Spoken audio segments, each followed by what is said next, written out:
So last week, we had the brutal killing of 5 police officers in Dallas, and the backstory of the Dallas Police Department is very important to discuss here because there's an important lesson to take away.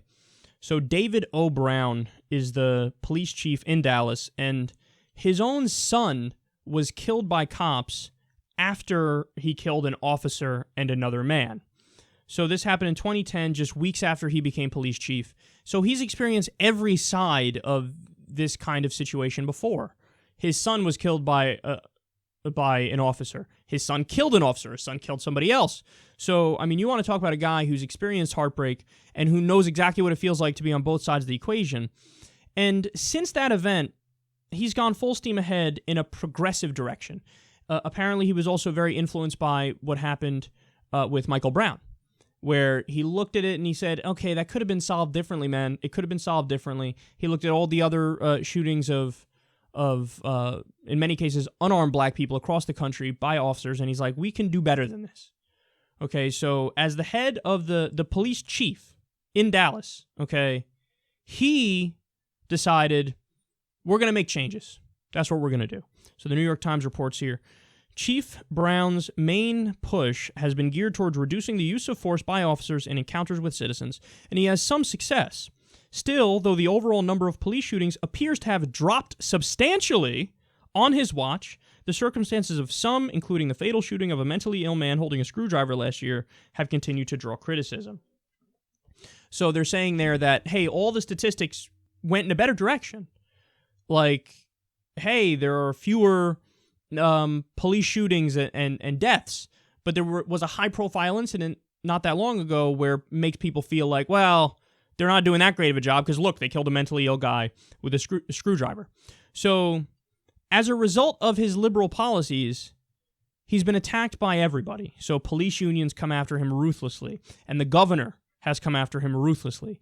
And he's done high-profile firings of officers who don't buy into this community policing idea, which is a very liberal approach to policing. So he's sticking his neck out there, and he's done the right things in many respects. And when a police officer does something wrong, he'll make a big thing of it and say, look, we're not going to have people like this, representing the police department because they're here to protect and serve you. So he's done the right thing. And he also has trained cops in de-escalation. And it worked. More on that. Quote, in 2009, the department received 147 excessive force complaints and made 74,000 arrests. Within 3 years, arrests were down to 61,000, and within 5 years, excessive force complaints were down to 53. As the number of excessive force complaints and arrests declined, so did the city's murder rate, which reached its lowest point in more than 80 years in 2014. So, again, I can't stress this enough. Here you have a guy who implemented liberal change. And it largely worked. And it largely worked to the point where some people say you should look at Dallas as a model for progressive policing and its success.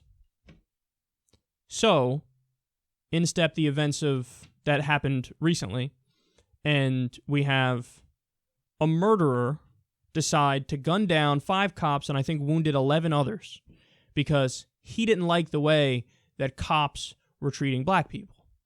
He didn't like all those shootings of oftentimes unarmed black men, or just black men who were not doing anything that merited being murdered.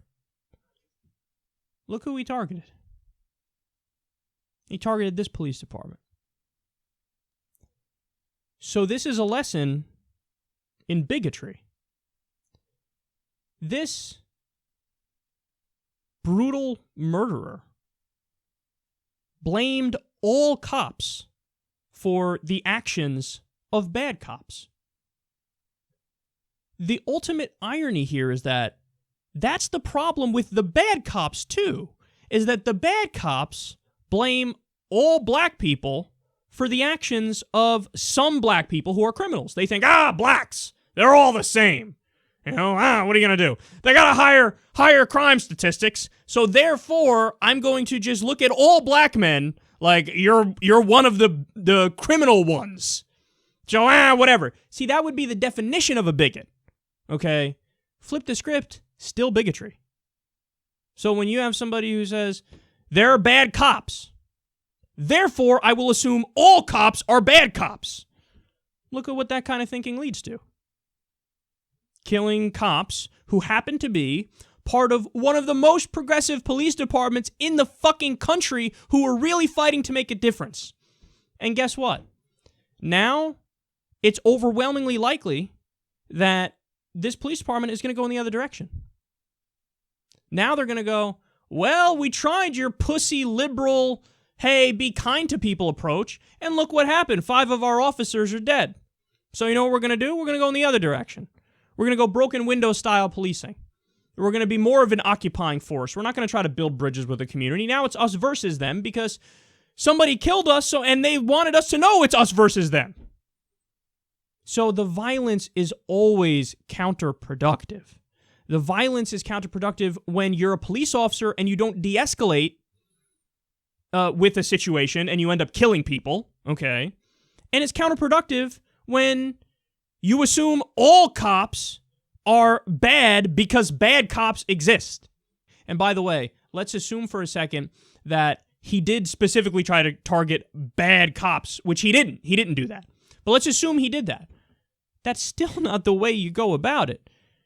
Do you believe in due process? Do you believe in civil liberties? Like, the problem with the bad cops is they don't believe in due process. They don't believe in civil liberties. You're going to counter that ideology by doing the same thing and saying, I don't believe in due process. I don't believe in civil liberties. I'm going to gun down people.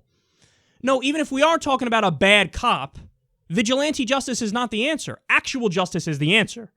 So you have a trial, you have a process set up, you adjudicate guilt or innocence, and then we have proper punishments assigned. Now, by the way, oftentimes people in Black Lives Matter, for example, say, well, that's the problem is there's never justice.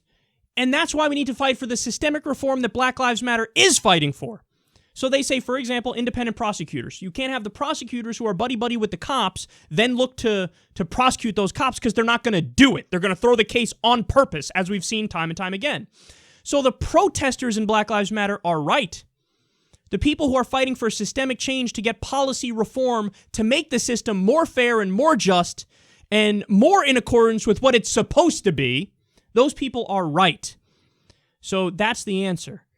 The answer is more civil liberties, more due process for everybody involved. The answer is not murder. The answer is not killing on either side of this. And none of us should fall into the bigoted trap where we say, oh, because some cops are bad, all cops are guilty enough. Because some black people are criminals, all black people are criminals, and therefore I should pull out my gun and shoot them ASAP if I'm an officer. Stop falling into the bigoted trap.